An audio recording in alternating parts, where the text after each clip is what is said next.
उद्यद्भानुसहस्रकोटिसदृशां केयूरहारोज्ज्वलां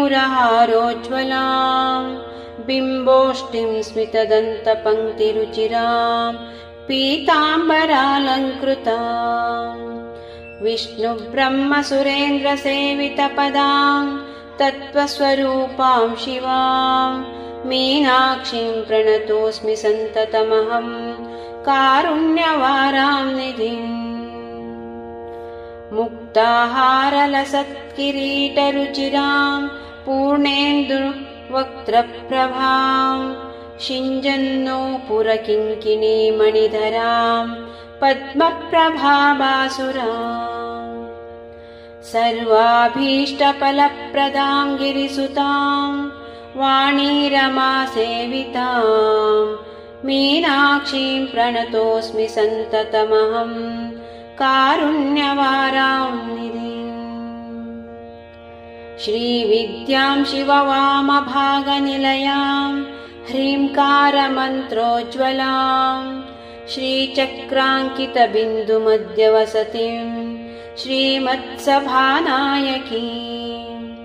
श्रीमच्छण्मुखविघ्नराजजननीं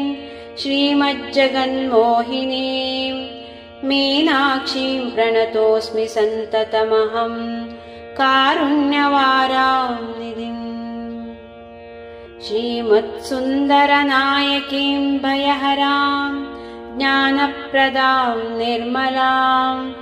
श्यामाभां कमलासनर्चितपदां नारायणस्यानुजां वीणावेणुमृदङ्गवाद्यरसिकां नानाविधाडम्बिकां मीनाक्षीं प्रणतोऽस्मि सन्ततमहं कारुण्यवारां निधिम् नानायोगिमुनीन्द्रहृन्निवसतिं नानार्थसिद्धिप्रदां नानापुष्पविराजिताङ्घ्रियुगलां नारायणेनार्चितां नादब्रह्ममयीं परात्परतरां नानार्थतत्त्वात्मिकां मीनाक्षीं प्रणतोऽस्मि सन्ततमहं कारुण्यवारां निधिम् मीनाक्षीं प्रणतोऽस्मि सन्ततमहं कारुण्यवारां निधिम् मीनाक्षीं प्रणतोऽस्मि सन्ततमहं कारुण्यवारां निधिम्।